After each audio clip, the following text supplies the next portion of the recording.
Welcome back to Forgotten Working Class Podcast. I am Tiffany. I'm John. Today we have with us Robert Chelsea. Robert is the first African American to receive a full face transplant. He is also a burn survivor and amputee. Robert, thank you for being with us today. Oh yeah, thank you. Where are you calling from? Los Angeles area, right near. I live in Paramount, which is about a few steps almost from Long Beach, California.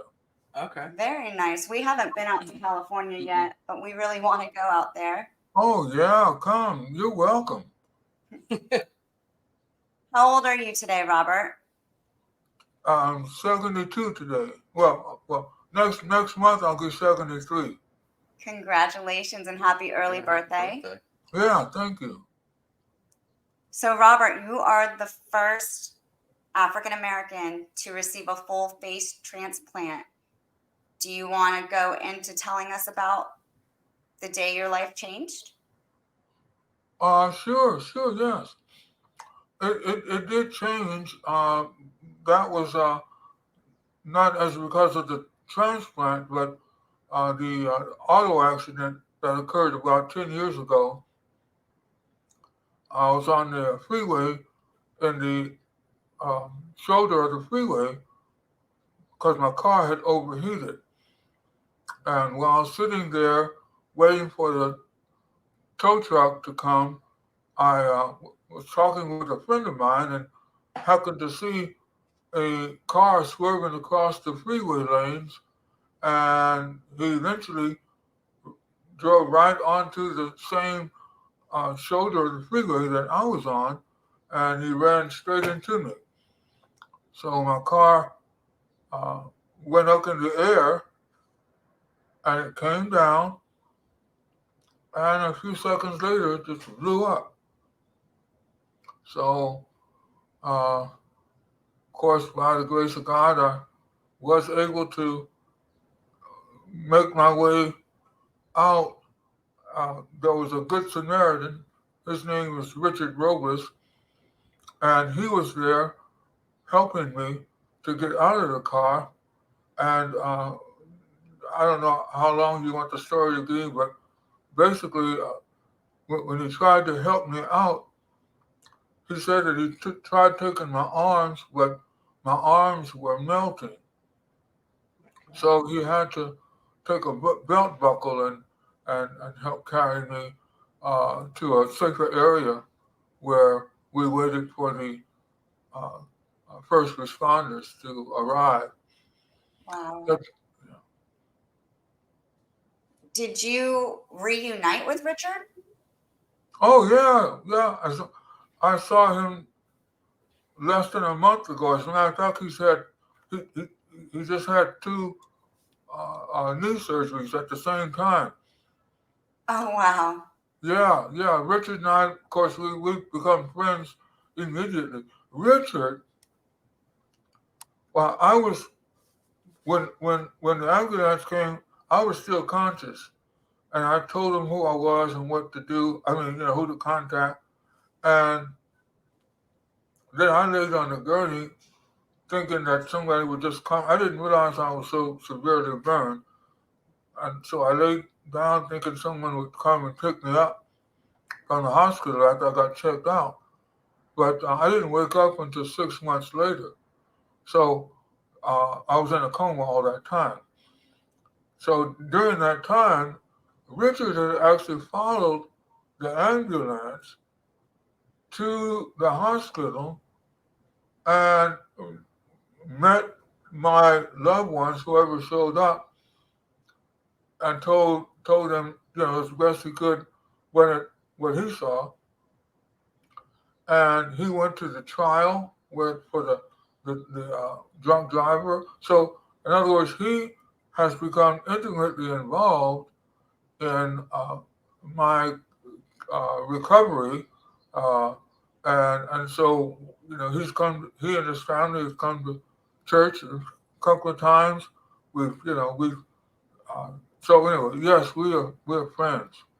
That's amazing. That is incredible. What a blessing to have each other. Oh yeah, Wow. not only him, but his kids and his wife. It's but look what God can do for uh, his people. It's not like he's choosy. It's just the, if we allow ourselves to commit. You two have committed to each other in spite of your circumstance. Yes. Well, how much more if you commit to our Heavenly Father? Beautiful, You, Robert. So you were in a coma for 6 months, but how long were you in the hospital? I'm trying to get this light better, but I don't think it's gonna get any better. Hmm, No, I don't know. But that's okay. it was a total of a year and a half from August 2013. I woke up in February 2014, and I was in that hospital another 3 or 4 months. Then they sent me to a rehab hospital, and I wasn't strong enough, so they sent me back to the burn center, which was that's the third hospital, and they regrafted my head because my lips were burned off and part of my tongue and all. So they regrafted my head and they amputated my couple of toes and fingers. And then they sent me back to a long-term uh, hospital. And from there, they sent me, after a little while, then they sent me to another. So, but it was about a year and a half from August 2013 to December 2014. Wow. And how old were you then? Well, I was almost, I was, my birthday's in November. So this happened, I was 62 when the accident occurred. Okay. I would have been 63 in a few months. Wow. So it's been an extremely hard decade for you, but you have a beautiful friend Richard who saved your life. And what are you doing now? You had your face transplant how long ago? 4 years ago. But it has not been, the assumption would be that you've had a hard life, but that's not it at all. I, I have not had a hard life. My life, it was harder uh, before the accident. God has seen fit to comfort me through all of this. And, you know, the fact that you are a black male growing up, I was a teenager. I was 15 when the Watts riots occurred in 1965. So uh, that's dealing with harsh uh, political, civil, corporate prejudice, all kind of. So that's hard. But when the accident occurred, God could have easily let the car swerve around me, and I would have been very happy. Yeah. Of course. However, the same God allowed me to go through and have this burn and this explosion and the amputations and the transplant. Same God. And while going through this experience, uh, he has been a perfect gentleman. Why are you still with John after all he's gone? Because a man treats you so well. Well, how much more can our Heavenly Father treat us as we go through our journey? And so it has not been hard at all, Tiffany. it's going to, number one, a privilege to be used in this manner. Did when David, well, it was Daniel. I think he was thrown in the lion's den, and he didn't complain. He came out rejoicing. How could that be? You know, you're thrown in the. Why did God let you be thrown in the? Why people hate you like that so much that they would throw you in the lion's den, or Shadrach, Meshach, and Abednego, throw them in a fiery furnace, turn the fire up 7 times higher. Your outlook is beautiful, Yeah, Robert. it's You are truly so inspiring. very inspiring. How Well, many surgeries that have is you a, had? that's a greater reality than anything you and I are imagining. See, we can imagine, oh, this is just horrible. Oh, it's just terrible. Oh, no way that anybody, I could never do it. And the reality is they did it. They went through it.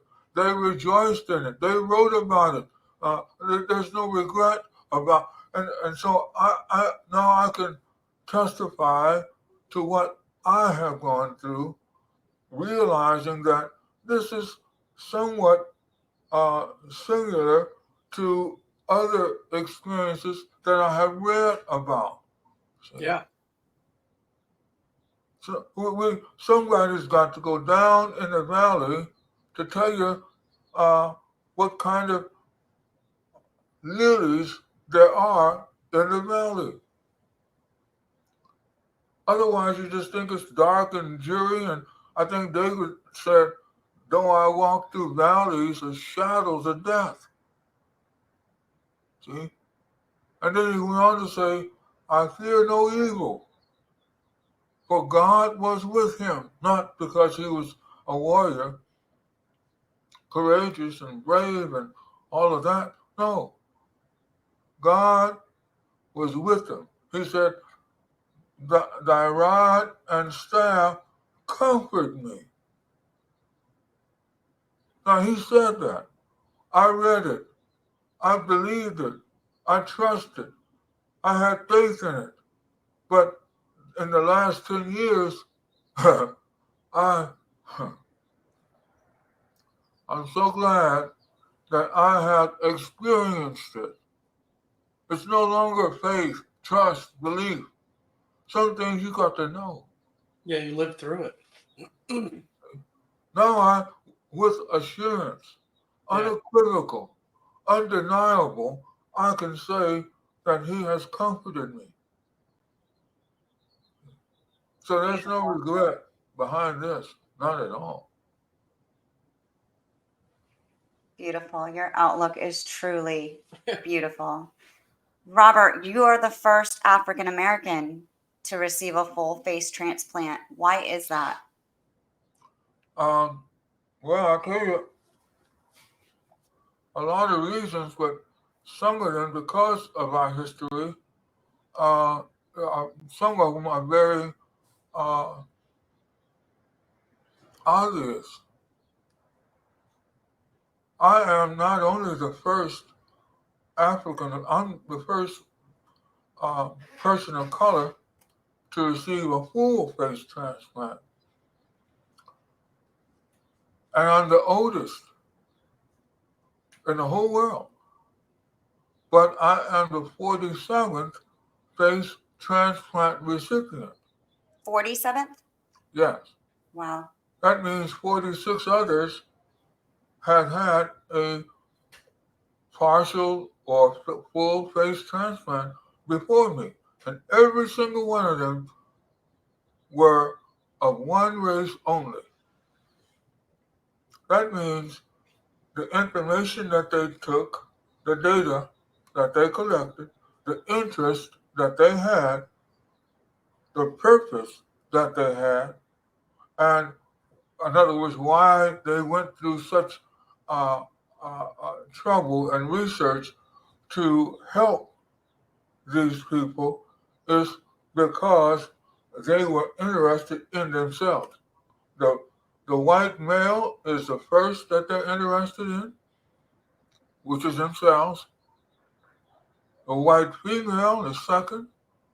I suppose you can imagine where the black female and the black male, what priority they are. So that's why uh, the numbers are so different and why I'm the first, hopefully not the last. And then, of course, we also know that percentage-wise, very few of us would take that uh, opportunity and or risk because of the history, again, that's behind what the treatment of minorities in particular. So what happens is all the data that's collected, keep in mind, they're looking at things. Have you ever heard of the term uh, white knuckles? In other words, if a person gets scared, Yeah. the knuckles. Well, of course, that doesn't apply to blacks. See, it doesn't apply to any minorities. But that term, they use that term to see if that person has a particular condition. That, he's white knuckle. Well, they also use terms like when you want to look for possible infections or rejection, like transplant rejection. They'll look for pale face. That's in the New England Journal. Pale face, look for a pink face, look for a red face, and look for blue lips. Well, none of that applies. But that's what they are thinking of. They have no clue, could care less, really, about what minorities might require to have a face transplant. So when they did decide that I would be a good candidate, although I was way over 10 years more than anyone else, that the cutoff was age 50 for a face transplant. And I was already, as I mentioned to you, I was 62 when the accident occurred. When we started talking about transplant, I was already close to 64 or 65. Wow. But so there was a lot of adjustments that had to be made in terms of how do you find the the right color match. With whites, they identified three different colors. With minorities, with African American in particular, they refer to us that has 18 different shades. So there's a lot of adjustments that had to be made, and of course, I'm they're studying me pretty closely, but that's some of the reasons why I was the first after all these years. Wow. And It's wild. yeah, John and I are organ donors. We've been organ donors since we were 18, could drive. Yeah.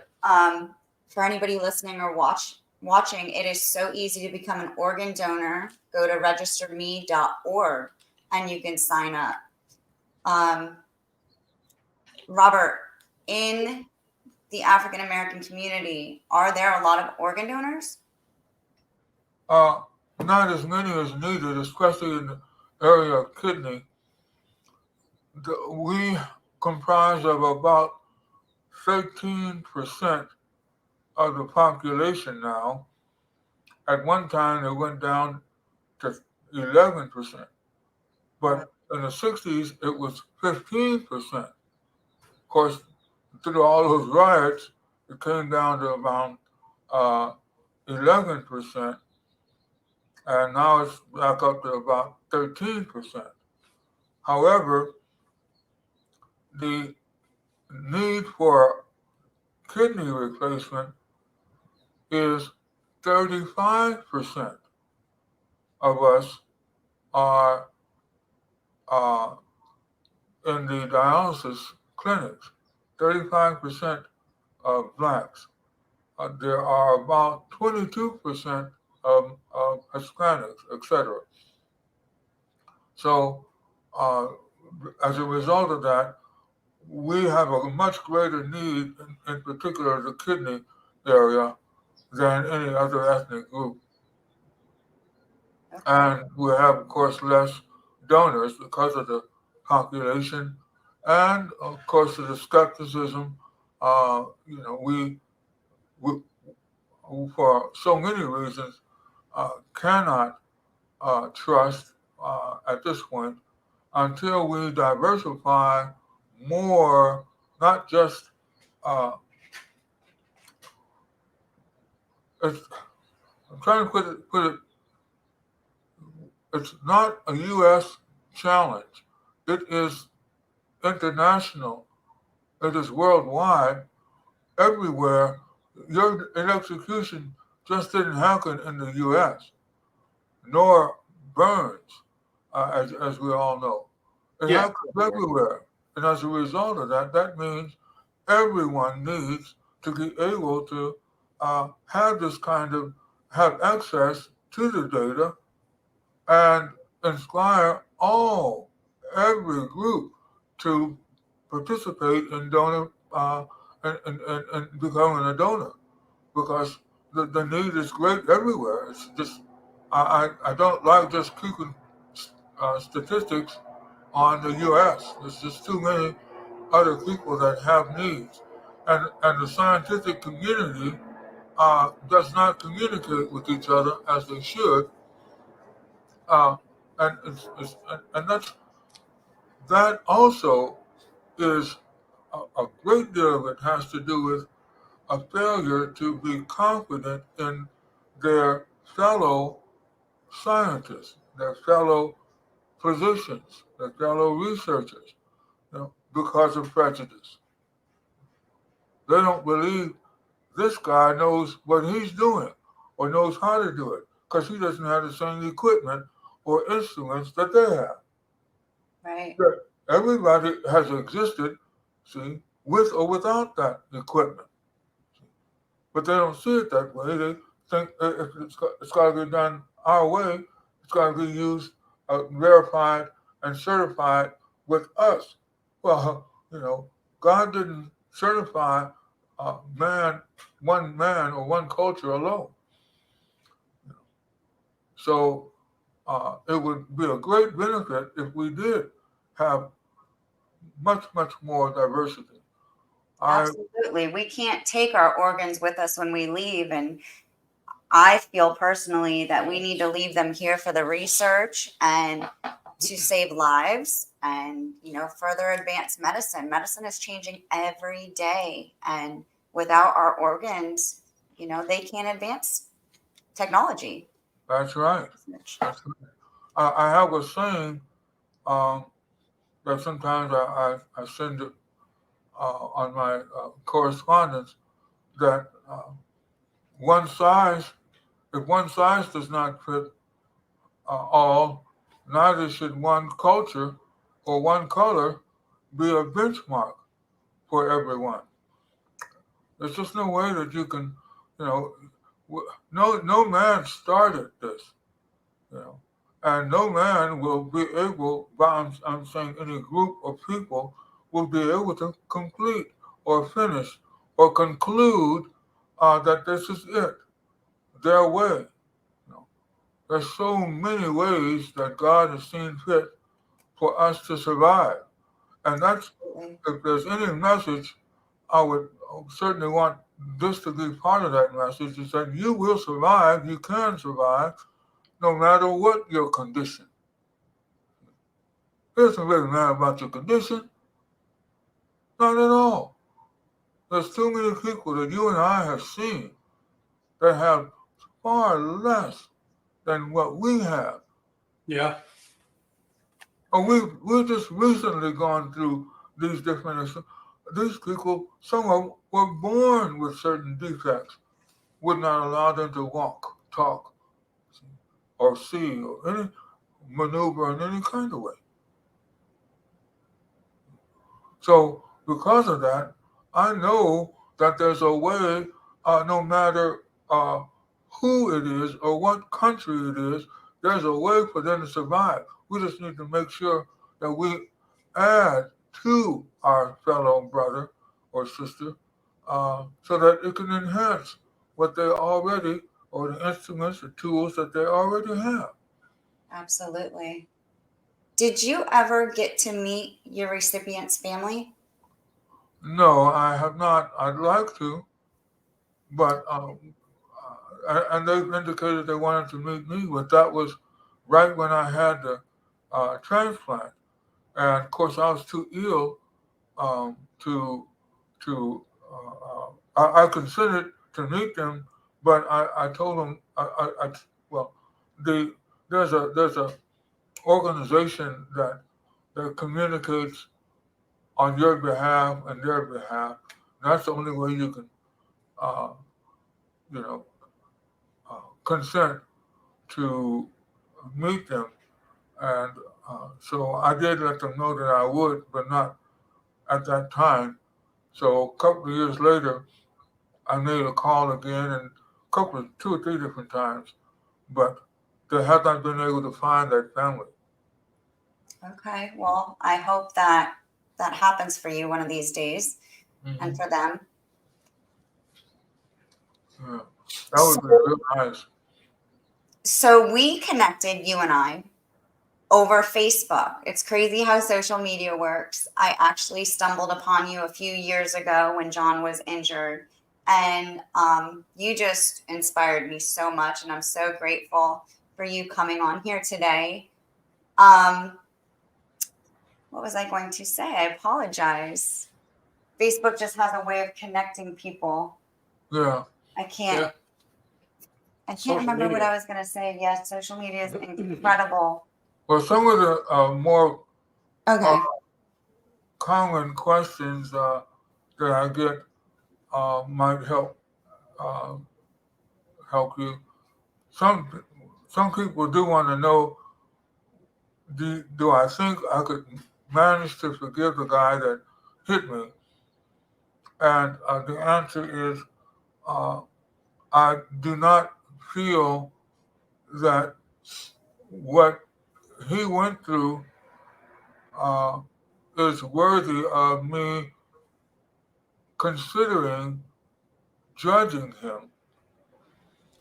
Bottom line is, I don't see I don't see this person as uh, someone that has hurt me.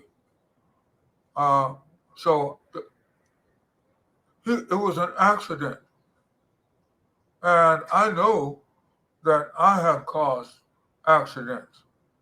Maybe not to that extent, or maybe not even in a car, but I have deceived people. I lied. I cheated. I misused people. I made commitments and didn't keep them. You know, I've done all kinds. I've stumbled. I've caused others to stumble, and I'm sure you have too. Yeah. It's Absolutely. an accident. That's all it is, in my opinion. That's the way I see it. Now, some say, well, he was drunk, well, and the average person drinks. Average person lies, fornicates. They do all kinds. So should I go around because uh, they did that and I was involved? So now I want to judge that. I hope God doesn't judge me for all the things I have done. So I didn't see it as something to forgive. So Now I help. know others have gotten very angry with me about that, and angry with the person, of course, and you know, but I, it's an accident. You know, that's all. Yeah. So that's kind of the way I see that. It's incredible that you have your faith and you think that way despite everything you've been through. No Well, one can judge us. as a result of everything that I go through, uh, I imagine you must make a special effort to encourage John for what he has gone through. A special effort. It wouldn't be the same if he had not gone through this experience. Correct. Well, God makes a special effort. He's a perfect gentleman. See? There's a need for more comfort, more attention, more support. And who can better provide it? I mean, just who can better provide the kind of need and support? You can't even imagine what John is going through, and yet you try to be there or whatever, because he doesn't know what he's going to go through. Day by day, it's still, it's a different experience. Oh yeah, Absolutely. I can't relate with you guys at all. definitely. I different have my experience. own experience from him being in a coma and things that I've had to do to him in order to be able to heal, but I have no idea what you guys have been through. But I can tell you it breaks my heart. And that's why I created this podcast, was to offer my love and support and connect with others who have been through unfortunate experiences. And Yeah. Robert, your perspective, you're such an inspiration. Well, some things are considered unfortunate. I don't see it like that in my particular case. No more than I can see how Christ died was not just the crucifixion, but look at what the reputation that he came with.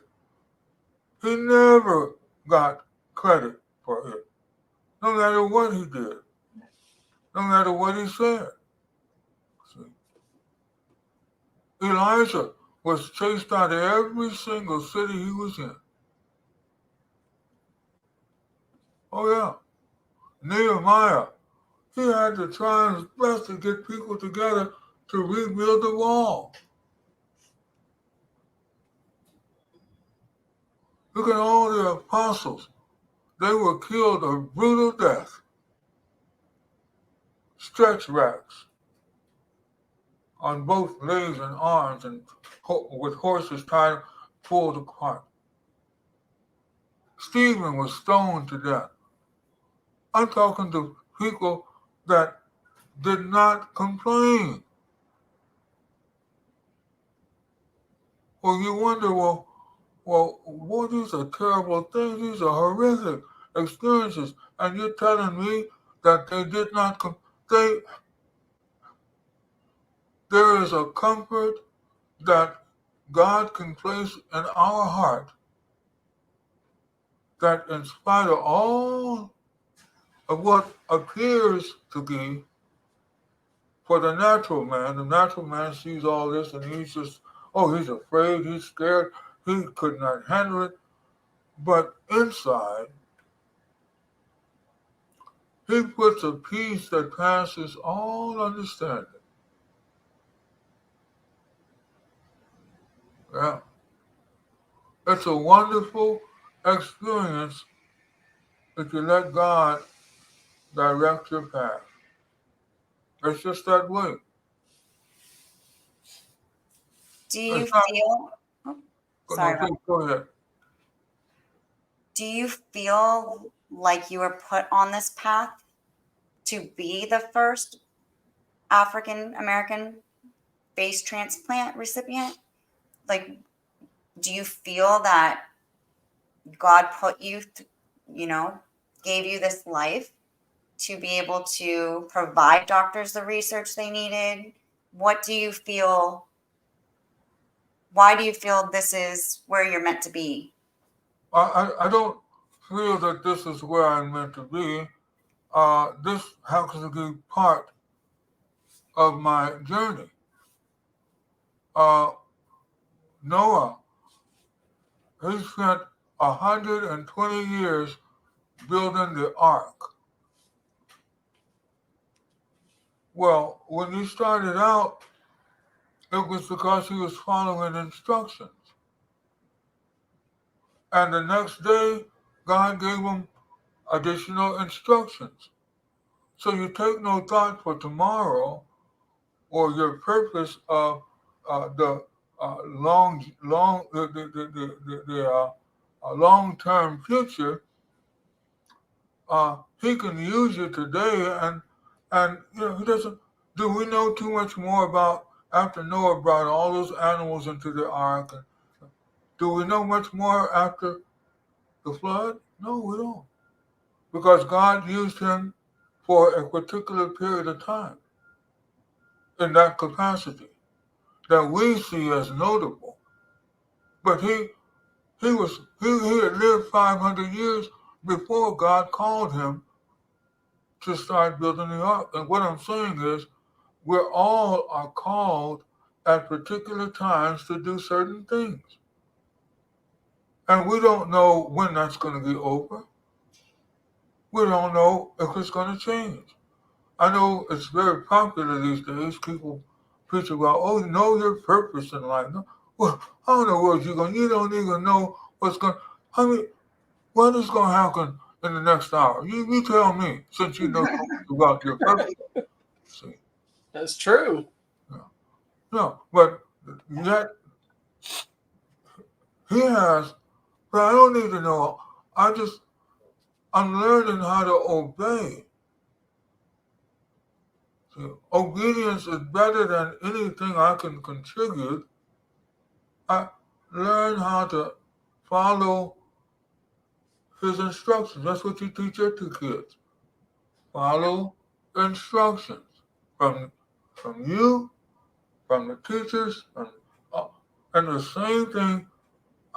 Spiritually speaking, I'm learning how to follow instructions. So can I say, oh yeah, well, he had me to be the first. Well, does he really need me?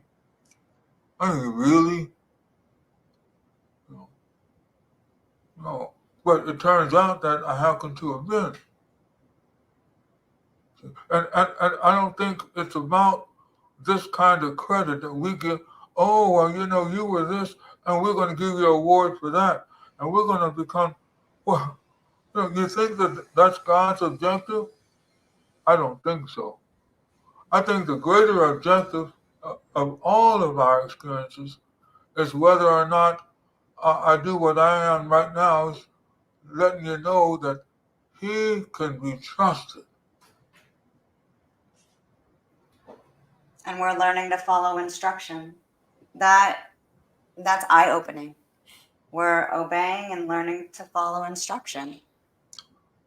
The most important thing, and it's hard to follow spiritual instructions unless you open your heart to become spiritual. You can follow all kind of other influences, advice, counsel, but if you want to follow God's instruction, then you're going to have to be in God. So that's why sometimes it's difficult for individuals to relate to what seems to be a major challenge, is because they're literally looking at it in a natural sense, which is, I mean, you can't expect them to look at it any other way. But as we become more spiritual minded in him, not in some knucklehead, not in some idol or some other kind of, but as we began to seek him more, then we get acquainted with him more. Now we can hear a little more of his instructions. He's not going to give you too much because you're not mature enough to take or understand or follow very much. You're just a babe in spiritual matters, right? But as we get a little older and a little more serious and committed and so on, then like you give your child a little more responsibility. See? And you expect them to follow because you taught them how to. So that's the same with me. I'm learning more about what to do next.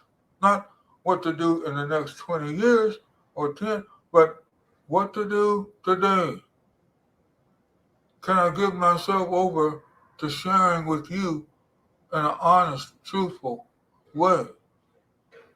Can I get rid of Robert Chelsea and the platform that I could have uh, and denounce it and humble myself into allowing God to possibly share a little something through this big mouth of mine that might help whoever listens. So humbling.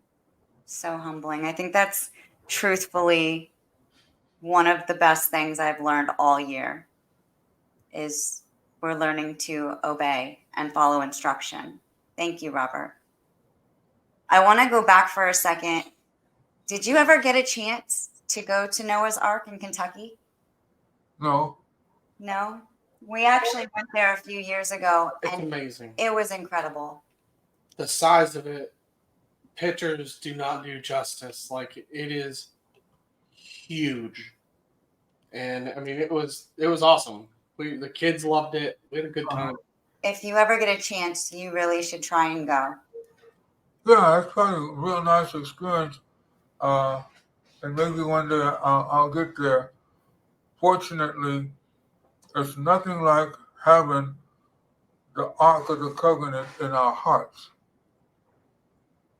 Absolutely. David said, Thy word have I hid in my heart, that I may not sin against.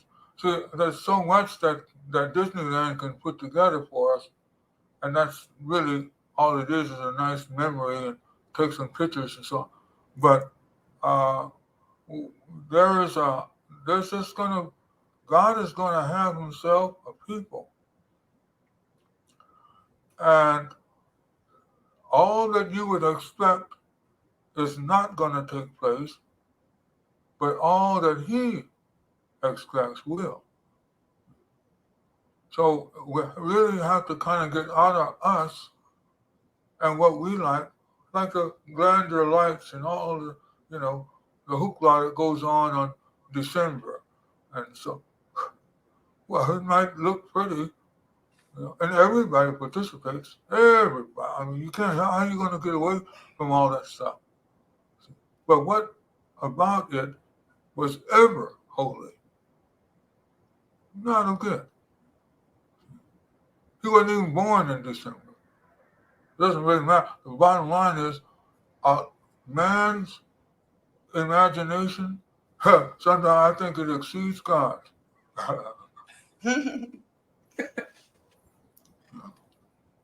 But let's get serious, This is, if there's any time to, man, if you can have a good time, naturally speaking, how much more? I mean,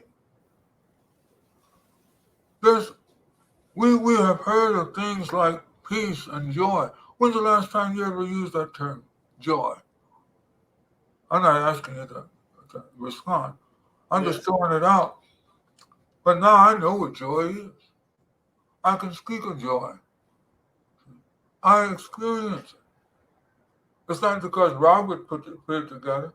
It's not because of his intellect. It's not because of what he read or saw. There's people speak of Job sometimes. Oh, you got the patience of Job. And, well, Job didn't have patience because he just had such great faith. There's certain things that he knew. See? It's like you can't just hope, oh, I hope that John comes through. Oh, I hope that Dick Tiffany was able to pick me up today. No, you have to know certain things. Well, I know, that child is looking at dad and saying, yeah, I don't have to worry about what I'm going to eat today. I'm in dad's hands. I know mom's got something in her purse for me to chew on. And I'm glad I'm at this point. I've lived through this dimension. That's why if I could say learn how to enjoy the ride. Yeah. If he sends you in a valley, and everybody wants to pray that you come out of the, oh Lord, recover him, oh restore him back. So we just claim it in the name of Jesus. We'll do all of these things. Oh, we declare it to be so, and we're for what? That may not be what God wants. You think he sent you in the valley just so he can have you try to get your way out? Or maybe there's some things here that you can discover that either embellishes him or enhances you, that fortifies your soul. See? That's why I'd rather nobody pray for, don't bother praying to me to recover. If anything, pray that I learn and observe and receive everything in that valley that he has provided. And thus far, it's been great. You know, it's almost like the sea, the ocean, and we see all these animals in the ocean, and plant life, and you know, all the crustacean and all the different fish. And this is what we can see on the surface. But we also know that deeper in the sea, that man hasn't yet to be able to actually physically walk down the bottom of the sea, we know that there's at least as many beautiful animals, plant life and so on, underneath the sea. Well, John, you and me, we got a chance to see it, to be around it, to see that beauty that's there. When everybody else is saying, oh, recover him, bring him back, oh, restore him. Listen, man, you don't have a clue what God, nor do I, of what God can or intends on doing with you through this experience.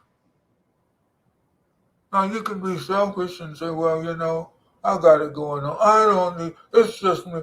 And this is what I want. That's not what I want to do just because he wants it done. I don't want to do it. That's not what I have planned for now. Maybe not.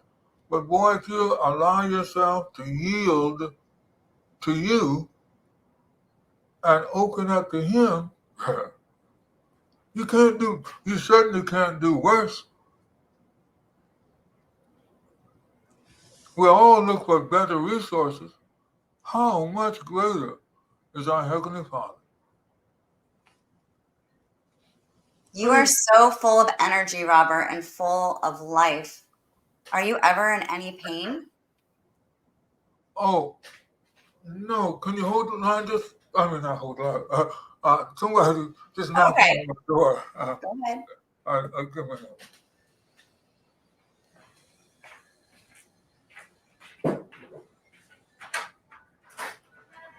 Oh, hi. Is it? Oh, okay.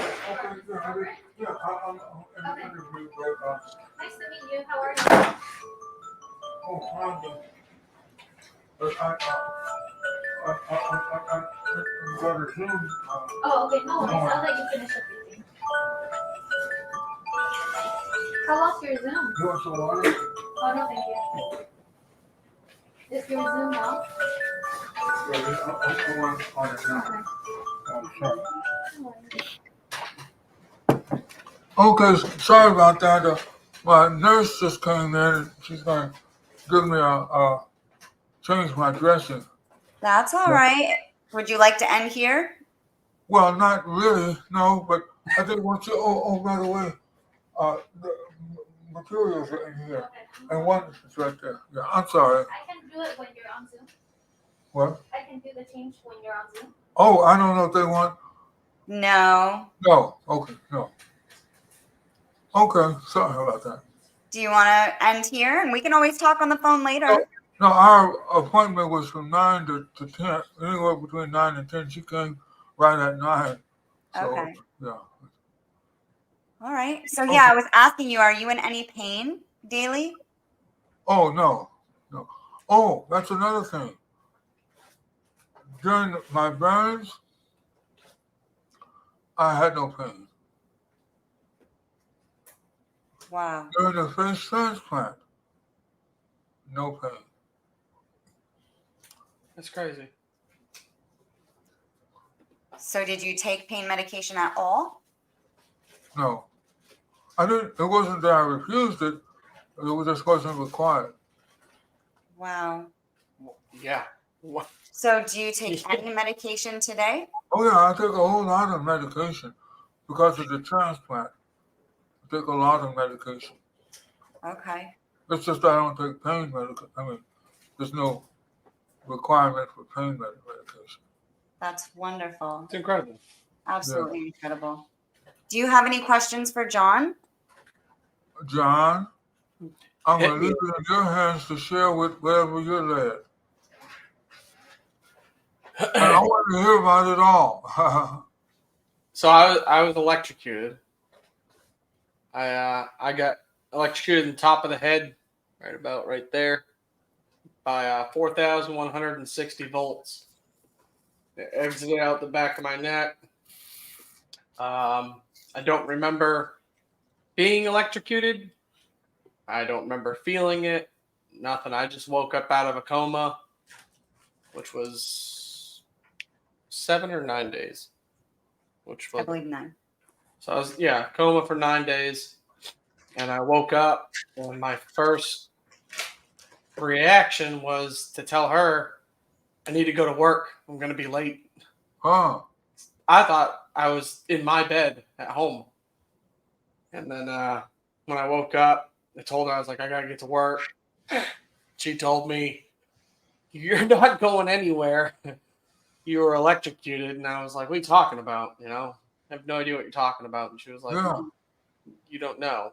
You're just waking up." Uh-huh. So then I went through different surgeries and dealt with all the hospital stuff, made some good friends in the hospital. They extracted your lat muscle from your Yep. back and They- used it as a head flap. Yeah, they took my whole muscle out of my back, put it on my head, multiple skin grafts. And your skull absorbed itself. Yeah, so when I got out of the hospital, when I was in the hospital, my skull was completely intact. There was no issues at all, because that was one thing they were worried about, was where the electricity entered the skull. Was it brittle? Was it, not good? They Yeah. said everything checked out. It all looked good. It was healthy. And then, I don't know. About a year. Yeah. Yeah. Almost a year out of the hospital, I noticed that every time I would breathe hard or sneeze or cough, right here would go up and down. And I was like, oh, maybe that's the pulse that was in, because when they did I'm sure they had a pulse on your face too that they would check for blood flow and all of to that. make sure all the blood was flowing, they checked the pulses. So they did that. So that's exactly what I thought that was. I was like, oh, it just must be the pulse and the muscle that was on my head. Well, then we kind of looked at it, and I was like, well, it's kind of like a soft spot almost. So I went to my plastic surgeon, and she was like, it's a hole in your head. And I was like, how? She's like, I guess that part of that skull absorbed itself, so now it's gone. Uh-huh. Now you can see his brain through this, not see, but you can watch it go up and down. It's your blood pressure. You cough, your blood pressure goes up. If you hold your breath, your blood pressure goes up. That's what it does.